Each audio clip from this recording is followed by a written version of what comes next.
Since the motor is working and the rear is installed, the next step is to work on the driveline. This is my old front pulley. This is my new one. Since I have a completely different gearbox and the ratio is completely different, it will still go faster than it used to. And my rear pulley is also much bigger.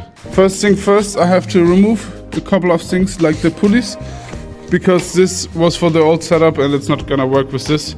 So I will try to remove them, see if I have a belt which fits roughly, and then make it work after that. I prepared some stuff like removing the idler pulley and trying to find a belt. I don't have a belt in the right size, but I have a belt which I can use for mocking it up. The other belt I have is significantly longer. It's from the black lawnmower, it's a Murray. I built it in 4 weeks roughly and have a build series on that. So if you want to check it out, do it. But back to the belts. The perfect belt would be somewhere in the middle of this. So what I did is use a zip tie on the belt and pull it straight, just to see if it aligns and doesn't run crooked. It's more or less running parallel with the frame. So that is pretty good. So of course I need the right side belt, but the next thing I want to do is figure out my tensioning system in here. But to tension the belt, I will probably use the same idler pulley as before, but in a different configuration. So let me figure that out and then I will bring you back in. The way I designed the tensioning system for the belt is that I have a idler pulley here, which can swivel. So it's on, you can see this bolt here. There's an arm going from this bolt over here. And I added this little piece so I can attach the original tensioning spring of the belts. So this is probably like nearly 30 years old. On the other end, I added this bolt with a washer where I drilled a hole through. And the way I will build it is that I will put the spring obviously on this little thing here and have the bolt come out of the side here. And then I can use a ratchet with a nut to pull it tight, and by that tensioning the belt.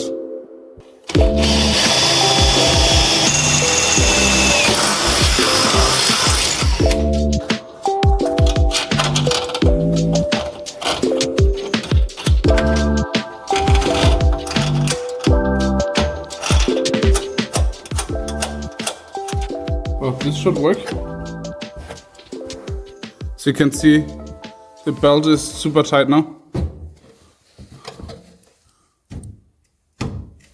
And it's a fairly easy system which allows you to tighten it and also loosen it, so you can actually get the belt on and off quite easy. I'm done for today. I zip tied the belt, so tomorrow morning I can get another one and then I can keep on working on it.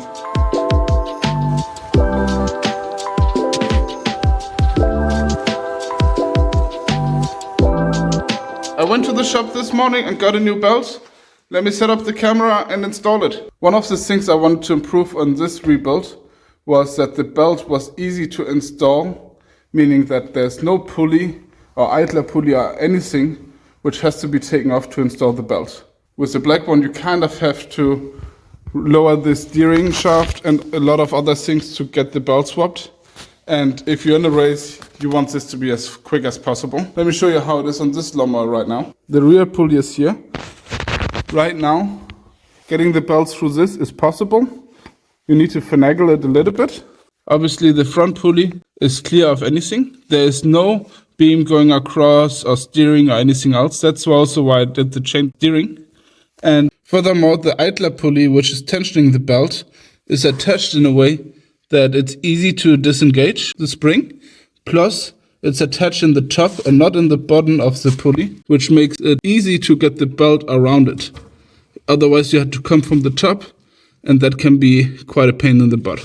The reason why I focused on it so much is that last time I drove this one, in June roughly, I had to change the belt a couple of times, and it just took forever. There was a lot of other things wrong as well, but changing the belt, because they might break, you might get a stick in or something and break it. It's just one of those things. You should always have a spare one on you when you go racing, and it should be fairly quick and simple, so you can do it by yourself in a couple of minutes. Nice. Perfect. Probably not gonna be able to see it, but now I put it over the rear one.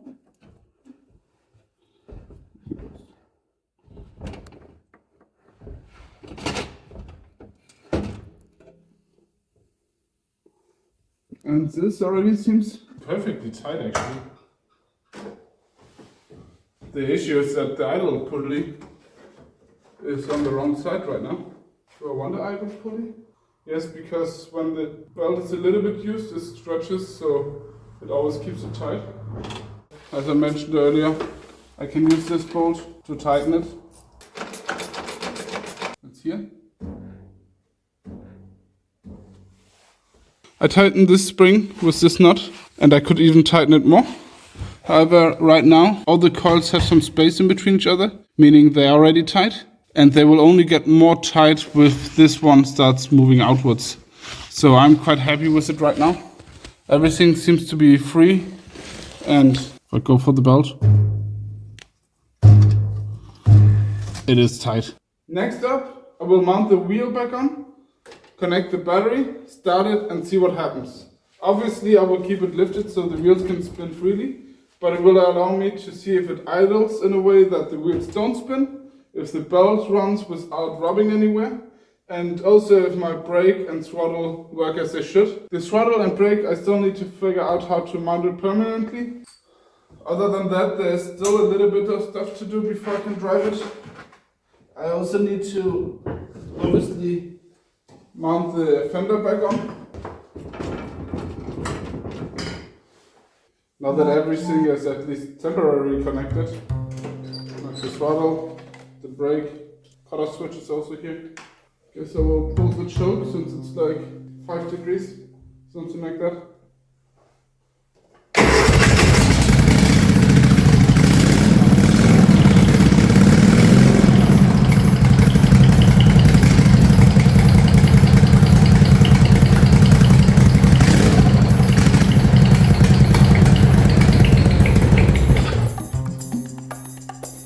I'm gonna open the door, even though it's cold. Yes.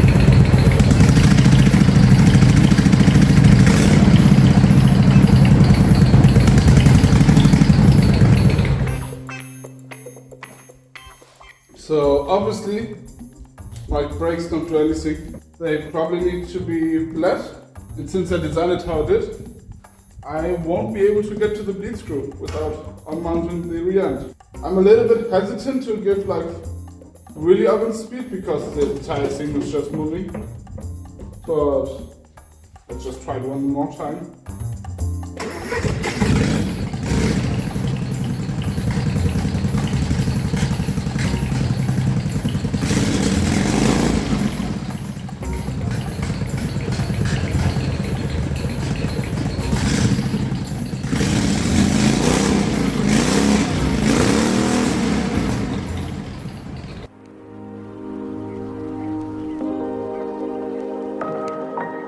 So I started trying to fit the fender, and I noticed that I probably need to reshape it because I couldn't really get it to fit with the bigger tires. They're roughly 5 centimeters bigger in diameter. They're not massively bigger, but it's big enough that I have to reshape a little bit. So I will take it back off and figure out how to shape it. After some beautiful hammer work, I went from this to this. You can probably see it that this is more or less flat or parallel to this part, where this dips down, and that's exactly the issue.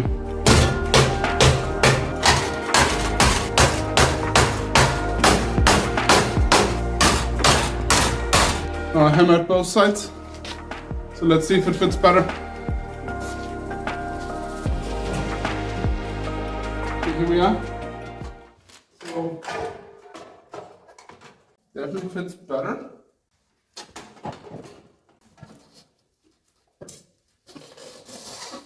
So this is how it looks with the chair on.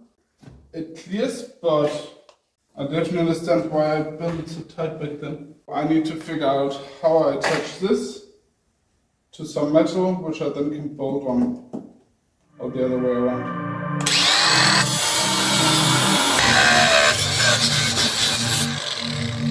Now that I figured out how I want to build it, I cut 2 of those. So let me show you what my idea is. I put the rear fender roughly in the position it will be. It's a little bit high, but it kind of needs to be so it clears everything. And also, otherwise I won't be able to take the wheel easily out. So this is just how it's gonna be. What I did was I manufactured 2 pieces, one here and one here, which have a bolt on the top. And then I will weld it in the bottom. So next up, grinding and welding.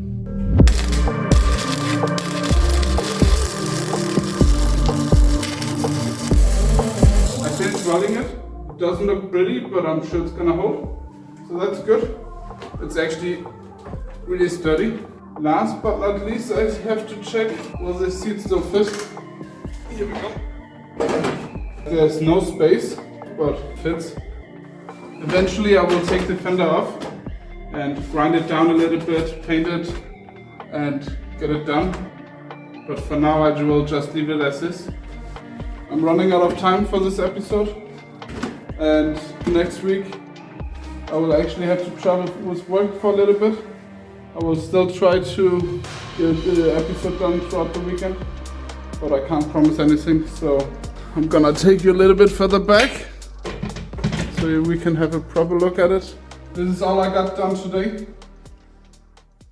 But we had it running, that was great. I really enjoyed that part. The driveline works great. The thing which doesn't work great is the brakes. They didn't work at all. I'm pretty sure I need to have a look at them and probably bleed them. Since when I got it, this thing had some air in it, in the top. And now it's all liquid, which kind of means that the air went somewhere else. So I will have a look at that. And there's still a lot of other small things I have to do before I can drive it, but we're getting closer. And next week I'm gonna be quite busy. I hope that I still can put an episode out, but we will see. Maybe it's a few days delayed. But if you watched so far, maybe consider subscribing, since it means a lot to me. I literally count every subscriber, so I'm at 120 right now. I'm hoping to get to 150 by the end of this year, so if you watched until now and enjoyed the content, you could help me out by just clicking that button. But for now, see you in the next episode. Bye!